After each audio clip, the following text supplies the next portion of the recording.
नमस्कार दर्शक श्रोते हो, कमलाकर सावंत यूट्यूबमध्ये आपलं मनपूर्वक स्वागत। दररोज एक विषय आपण अभ्यासत असतो, त्यापैकी आज आपण विषय घेतो आहोत उठसूट पाणी पिणे धोकादायक। खरं तर पाण्याला जीवनामध्ये अनन्यसाधारण महत्त्व आहे। विश्वामध्ये म्हणजे पृथ्वीवर जर पाणी नसतं तर काय घडलं असतं कल्पना करणंच अगदी अयोग्य वाटतं। त्याच पद्धतीने जर पाणी नसतं तर माणसाला जगणं सुद्धा अत्यंत अवघड होतं। याच्या उलट आहे, कधीच पाणी न मिळालेली माणसं किंवा काही दिवसापर्यंत संपूर्णपणे पाणी वर्ज्य करणारी माणसं मृत्यूशय्येवर जातात, हे आपण बघितलेलं आहे। पण हे पाणी नेमकं किती प्यायचं या संदर्भात सुद्धा अनेकदा आपल्याला प्रश्न पडतो। पाणी न पिलं तर मरतो आणि खूप पाणी पिलं तरी माणसाच्या शरीरावर त्याचा विपरीत परिणाम होतो। मग नेमकं पाण्याच्या संदर्भातली माहिती काय हे आपल्याला समजली तर छान वाटेल असं प्रत्येकाला वाटतं, आणि म्हणूनच आज आपण पाणी या विषयावर बोलतो आहोत। शरीरासाठी पाणी अत्यंत महत्त्वाचं आहे, त्यामुळे पाणी पिणे खूप गरजेचं आहे। परंतु पाणी कमी पिणे हे सुद्धा धोकादायक आहे। तसेच उठसूट गरजेपेक्षा अधिक पाणी पिणेही आरोग्यदायी चांगले नसते। प्रत्येक व्यक्तीने दररोज 8 ते 10 ग्लास पाणी पिणे आवश्यक आहे। केवळ पाणीच नव्हे तर सरबत, ताक, ज्यूस असे द्रव पदार्थही शरीरासाठी अत्यंत आवश्यक आहेत असे तज्ज्ञांनी सांगितलेले आहे। म्हणजे शरीरातला मोठा भाग हा पाण्याने व्यापलेला आहे असं म्हटलं तर हरकत नाही। पण तरीसुद्धा आपण दररोज पाणी पित असताना 8 ते 10 ग्लासपेक्षा जास्त पाणी पिणे नको असंही तज्ज्ञांनी सांगितलेलं आहे। पाणी कमी पिणे धोकादायक असं म्हणताना कमी पाणी पिल्यामुळं मूत्रमार्गामध्ये जंतुसंसर्ग होण्याची शक्यता असते, डिहायड्रेशन होऊ शकतं, मुतखडा, त्वचेच्या समस्या, बद्धकोष्ठता होण्याची शक्यता जास्त असते।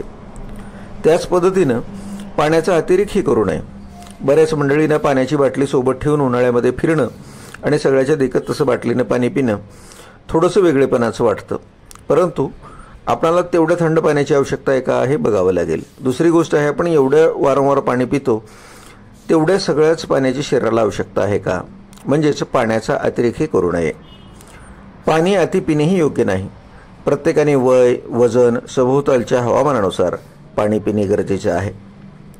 पाण्याच्या अतिरेकाचा मूत्रपिंडावर परिणाम होत असतो। जास्त पाणी पिल्यामुळे ते मूत्रपिंडामध्ये साचून राहते।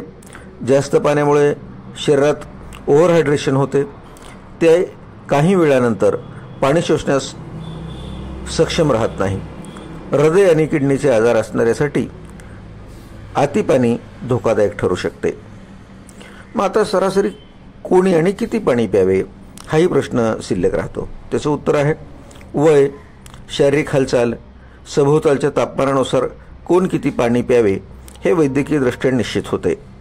मात्र साधारणतः प्रत्येकाने उन्हाळ्यात 3 ते 4 लिटर म्हणजे 8 ते 10 ग्लास पाणी पिणे आवश्यक आहे। आता आपल्याला ठरवावं लागेल की साधारण 3 ते 4 लिटर पाण्यामध्ये नेमके 8 ते 10 ग्लास होतात का, म्हणजे खूप लहान ग्लास नको किंवा खूप मोठे ग्लाससुद्धा नकोत, जेणेकरून आपणाला 3 ते 4 लिटर पाणीच फक्त शरीरामध्ये जाणं अपेक्षित आहे। पुरेशा प्रमाणात पाणी पिल्यानंतर विषारी घटक शरीराबाहेर पडतात। पाणी पिण्याबरोबर अन्य द्रव पदार्थही संतुलित प्रमाणात घ्यावेत असाही सल्ला देण्यात आलेला आहे। दररोज 8 ते 10 ग्लास पाणी प्यावे असे डॉक्टर धीरज हेड्डा, यूरोलॉजिस्ट आणि किडनी रोपणतज्ज्ञ सुद्धा म्हणतात की शरीर चांगले राहण्यासाठी उन्हाळ्यात दररोज 8 ते 10 ग्लास पाणी प्यावे। त्याचबरोबर इतर ज्यूस, सरबत, ताक, लस्सी असे द्रव पदार्थही घ्यावेत। उन्हातून घरी आल्यानंतर तात्काळ थंड पाणी पिऊ नये, त्यामुळे उष्माघात, अपचन, पोटदुखी, उलटी, चक्कर अशा समस्या उद्भवू शकतात। म्हणजे उठसूट पाणी पिणे धोकादायक आहे। तसेच उन्हातून आल्यानंतर सुद्धा खूप थंड आणि खूप पाणी पिणं सुद्धा धोकादायक आहे असा तज्ज्ञांचा सल्ला आहे। त्यानुसार आपण आपलं दैनंदिन जीवन आणि पाण्याचा वापर अनुसरावा।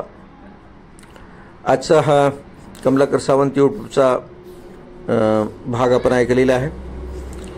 हा भाग आपल्याला छान वाटला तर लाईक करा, आपल्या मित्रांसाठी, ओळखीच्यासाठी शेअर करा। आपण पहिल्यांदा जर यूट्यूबवर असाल तर निश्चितपणे सबस्क्राईब करायला विसरू नका। धन्यवाद.